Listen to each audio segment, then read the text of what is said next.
తల్లి భారతి, భూమి భారతి, పొగడరా నీ తల్లి భూమి భారతిని అన్నారు. 71 దేశాల్లో ఆర్ఎస్ఎస్ శాఖ ఈరోజు ఉంది అంటే ఎంత అద్భుతమైన విషయం అంటే ఇది అన్ని దేశాల్లో ఉంది. మన భారతదేశంలో కూడా ఇంత అద్భుతంగా 100 సంవత్సరాల పండుగ జరుగుతుంటే అన్ని చోట్ల జరుగుతున్నాయి. 1,00,000 హిందూ సమ్మేళనాలు జరుగుతున్నాయి దేశం మొత్తం పైన. ప్రతి గల్లీలో కూడా రామనామాన్ని వినిపిస్తున్నారు. ఇలాంటి సందర్భంలో భవ్యమైన నిర్మాణం కోసం, రామ నిర్మాణం కోసం 500 సంవత్సరాలు వేచి చూడాల్సిన పరిస్థితి తీసుకొచ్చిన ముష్కరుడు, నమత రాక్షసాంతకం అన్నాను ఇందాక. అందుకే నేను ఎవరు మారుతి నమత రాక్షసాంతకం 2 ఉన్నాయి. మనది మతం కాదు, ధర్మం, ఆచరణ యోగ్యమైనది మనది. హిందూ ధర్మంని మనం ఆచరిస్తాం, మనది మతం కాదు. కానీ అది 2 మతాలు రుద్దుతా ఉంటాయి మన పైన. వాళ్ళని, అలాంటి రాక్షసుల్ని, పుష్కరుల్ని సంహరించడం కోసం మనలాంటి హిందువులందరూ ఏకీకృతం కావడానికి ఏర్పాటు చేసిన ఈ సమ్మేళనాలు. ఎందుకు ఏర్పాటు చేశారంటే వాటిని తిట్టడం మన పని కాదు. మనం ఏం మిస్ అవుతున్నాం, ఏదైతే పోగొట్టుకున్నాం, ఏది మనం వదులుకున్నాం అది తెలియచెప్పడం ఈ సమ్మేళనాలు వల్ల. ఎందుకు ఈరోజు ఒక ప్రక్రియ ప్రవేశపెట్టారు, అది పంచ పరివర్తన అంటాం. ఈ పంచ పరివర్తనలో భాగంగా మనం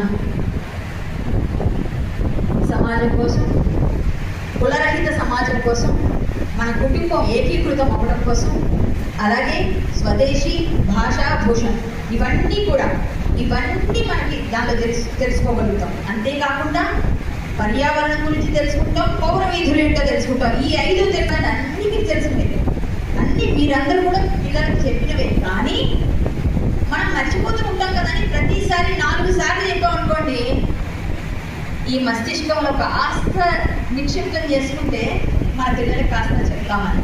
ఇదే ఈ కార్యక్రమం యొక్క ముఖ్య ఉద్దేశం. ముందుగా మనం కుటుంబం దగ్గరికి వెళ్ళిపోవాలి.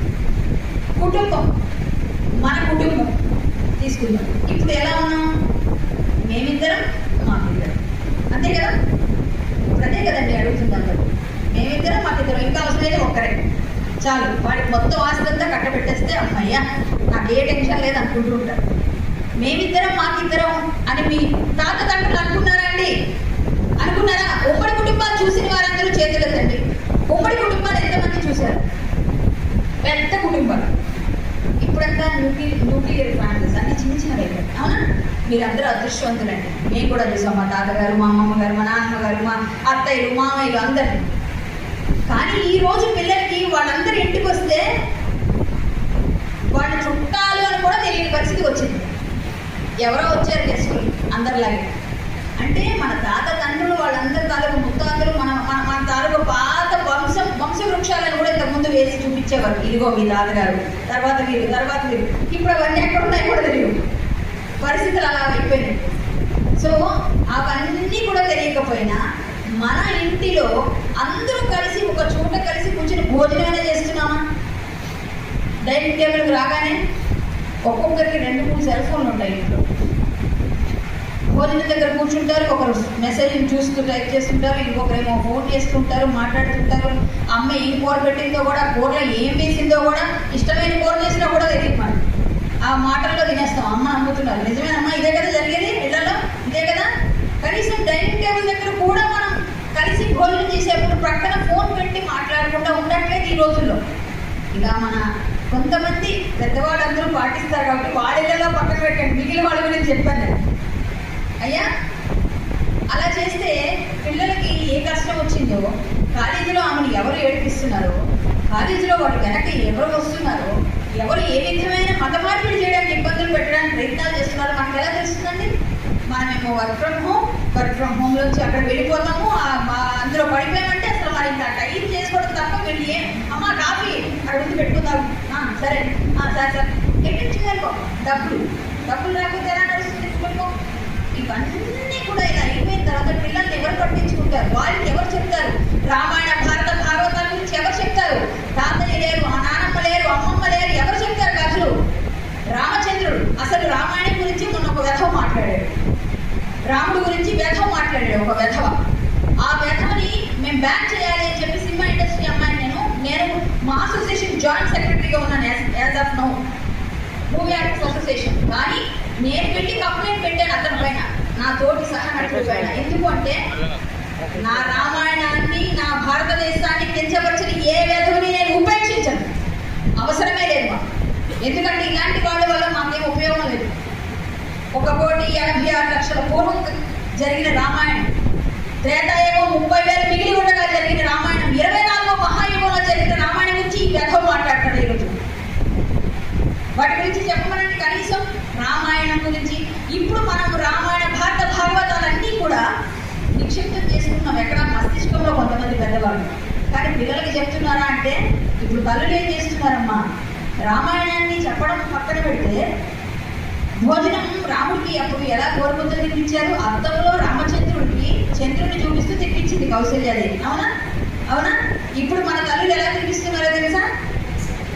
సెల్ ఫోన్ చూపించి ఆ సెల్ ఫోన్లో ఒక చైనా కప్పగాడు మొహం చూపిస్తారు. బాగున్నాడు డోరోమాన్ నోరు బావుడు కప్పలా తెలుస్తాడు. ఆ బావుడు కప్పగాడు మొహం చూపించి నోట్లో కుక్కుతూ ఉంటారు వాళ్ళు.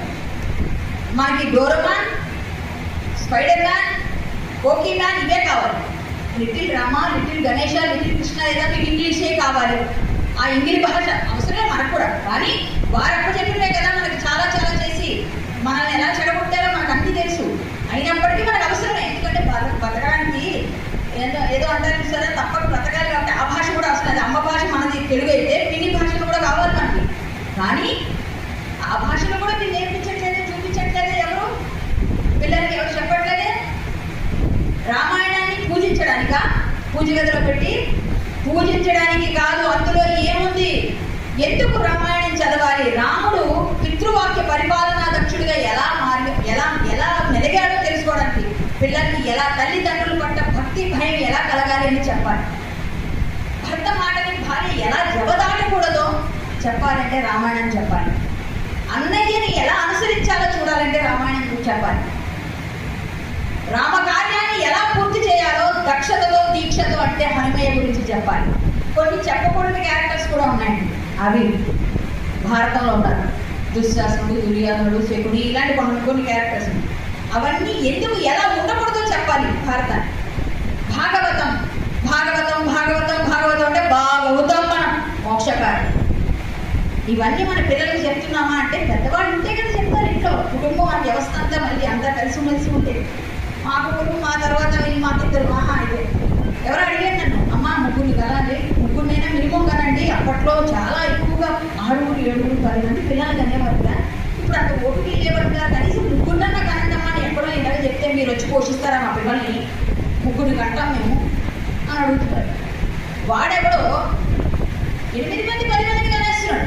ప్లంబర్ చూస్తే వాడే, ఏసీ మెకానిక్ చూస్తే వాడే, కార్ మెకానిక్ చూస్తే వాడే. ఎక్కడ ఏ పని కావాలని వచ్చా వాడి మీద ఆధారపడమే మనం. పరిస్థితి అలా అయిపోయింది. ఏమీ చేయలేక పరిస్థితులు తప్పక తల వచ్చి అంటే మనకు అది అవసరమని అనుకున్నామండి. మన దేశంలో బ్రతికే వాళ్ళందరూ మనకు అవసరమే. కానీ 6% పడిపోయిన బంగ్లాదేశ్లో ఏం జరుగుతుంది ఈరోజు? అదే మెజారిటీగా ఉన్నారుగా ఢిల్లీలో ఏం జరిగింది? మరి అప్పుడు మనం ఏం చేద్దాం? మనం కూడా కొంత ఆలోచించాలి కదా. పరిస్థితులు వచ్చాయి, ఇంకెంత దూరం లేదు మన వరకు రావడానికి. కాబట్టి హిందువులందరూ ఏకీకృతమై కుటుంబ వ్యవస్థని మనం అందరం కూడా రక్షణ, మన కుటుంబానికి రక్షణ కవచంలో ఉండాలి. కలిసిమెలిసి వారానికి ఒక రోజు వాళ్ళు ఖచ్చితంగా వెళుతున్నారు గుళ్ళకి, గోపురాలు. మనం వెళుతున్నామా?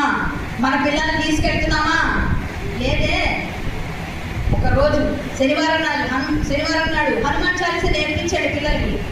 ఇలాంటి భక్తి సంప్రదాయ కళలన్నీ నేర్పించండి. ఎంత అద్భుతంగా చేశారండి. గగురు పుడిచింది ఒక్కసారిగా నాకు. ఎంత అద్భుతంగా చేశారు. నారసింహ అనగానే నాకైతే గూస్బంప్స్ వచ్చాయి. అంత అద్భుతంగా చేశారు పిల్లలు. అలాంటివి కదా నేర్పించాల్సింది మనం. మన సంప్రదాయ కళలు, మన సంప్రదాయం, మన సంస్కృతి, మన భాష, వేష ఇవన్నీ కూడా నేర్పించాల్సిందే మనం. నెక్స్ట్ మనందరం ఎవరండి? మీకు బాగా తెలుసుకోవడం మీరు చెప్పేస్తారు. వేరే వాళ్ళు అడిగాం అనుకోండి, మేము రెట్లు అండి అంటున్నాం. ఇంకెవరైనా అడిగాం, మేము కాపులం అండి. ఇంకొకరు మేము బ్రాహ్మిన్స్ అండి. ఇలా చెప్తున్నారు సమాధానం. ఎందుకు అంటే మన సంఘ వాళ్ళు చెప్పిన వాటిలో గడప లోపలే కులం, గడప దాటితే హిందువులం. ఎవరు? గడప దాటితే గట్టిగా చెప్పండి, అసలు వినిపించట్లే నాకు. నేను ఇక్కడ ఉంటే నాకే డబ్బింగ్ ఆర్టిస్ట్ ఎక్కువ మంది ఉంటారండి ఎక్కడికి వెళ్ళినా. నేను గోవిందాంశమని ఏంటంటే ఏం చేస్తారు తెలుసా,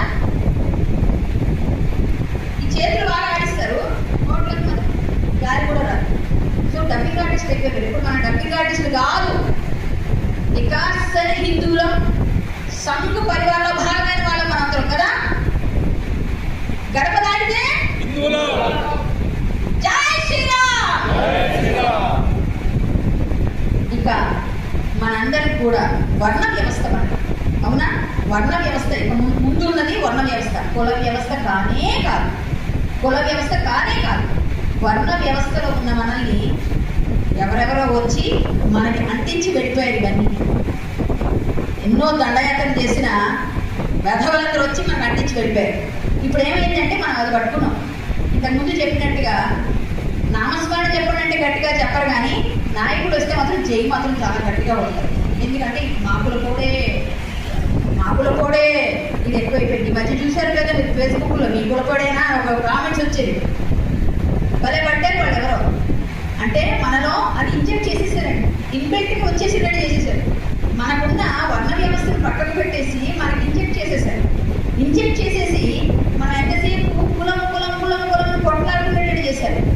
ఇప్పుడు వనభోజనాలు జరుగుతున్నాయి అనుకోండి, వనభోజనాలు ఏం జరుగుతున్నాయి? కుల భోజనాలు జరుగుతున్నాయి. వనభోజనాలు ఎక్కడా జరగట్లేదు. ఉసిరి చెట్టుకి నమస్కారం చేసి, గోమాతకు పూజ చేసి, భోజనాలు పెట్టి ఏదో ముద్దపప్పు ఆవకాయ, లేకపోతే పూర్ణం పూరీలు, పులిహోర, అలాగే పనసపుట్టు ఆవకాయ కూర, పనసపుట్టు ఆవ పెట్టి, అలాగే ఇంకేమంటారు కందా పచ్చడి, ఇవన్నీ లేవు. ఫ్రైడ్ రైస్లు, చిప్స్, ఇంకేమిటో అవేమిటో ఫ్లేవర్ రైస్లు, ఆ రైస్, ఈ సంప్రదాయ వంటకాలు లేవు. పప్పు తప్పడాలు ఇవన్నీ లేవు. ఇవన్నీ పెట్టి, ఎందుకంటే వాడు తినడు, మా పిల్లవాడు వీడిని తినడు, వీళ్ళే ముందు ఈ మెను తయారు చేసేస్తారు. ఫస్ట్ తయారు చేసి మంచికి 1000 రూపాయలు. ఇది కుల భోజనాల్లో జరిగేది. ఇప్పుడు మనం అందరం చేయాల్సింది హిందూ వనభోజనాలు. రాబోయే వనభోజనాలకి మీ అందరూ హిందూ వనభోజనాలు నన్ను కూడా పిలవాలి. పెడతారా? హిందూ వనభోజనాలు జరగాలి, అందరూ నేను కూడా వస్తాను. మీరు ఎక్కడ పిలిచినా వస్తాను, కాకపోతే ముందుగా చెప్పండి, డేట్స్ చూసుకుంటాను. అందుకంటే అందరూ పిలుస్తారు కదా, ప్రతి దగ్గరికి ఇదే చెప్తున్నాం కదా. ప్రతి ఇంట్లో పిలిస్తే ఏదో అంటారు చూసారా, అన్ని వండుకున్న వాళ్ళకన్నా దండుకున్న వాళ్ళకి అలా నాకు అయిపోతున్నాను. అన్ని దగ్గర వెళ్ళి భోజనాలు చేసి రావాలి పరిస్థితి అది.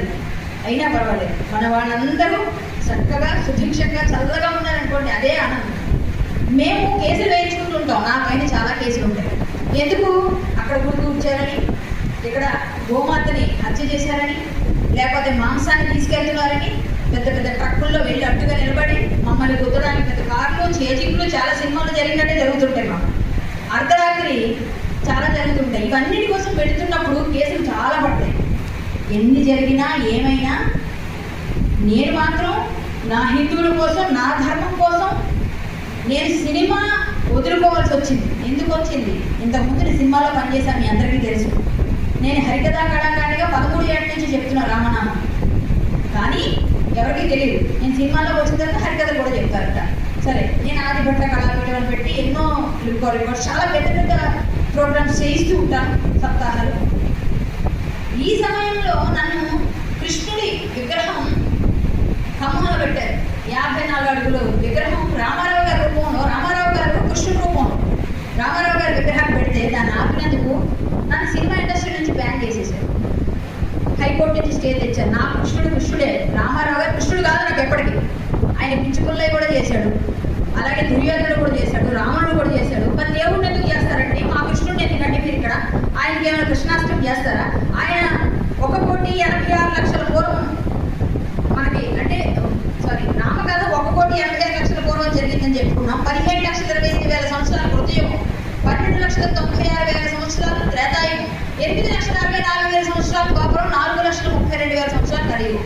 ఈ 8,64,000 సంవత్సరాల పూర్వం జరిగిన ఆయన జననం రాస్తారా, 100 సంవత్సరాల కింద రామారావు గారు జననం రాస్తారా అని అడిగాను కోర్టుని. నాకు వెంటనే స్టే ఇచ్చేసింది కోర్టు. ఎందుకంటే అది కుదరదు. అప్పుడు నన్ను సినిమా ఇండస్ట్రీ బాలకృష్ణ గారు కోపం వచ్చి ఈ అమ్మాయి బ్యాన్. సరే అన్న, మరి రాముడి గురించి మాట్లాడుతున్న ఈ వ్యర్థ ఆలోచన చేయలేదు. ఎందుకంటే నేను అడిగితే మంచు విష్ణు గారిని మా అధ్యక్షుడే కదా అడిగారు, అమ్మా రాజమౌళి గారి సినిమాలో ఉన్నాడు, ప్రభాస్ గారి సినిమాలో ఉన్నాడు, వాళ్ళకి కష్టం అవుతుంది వీడి వల్ల,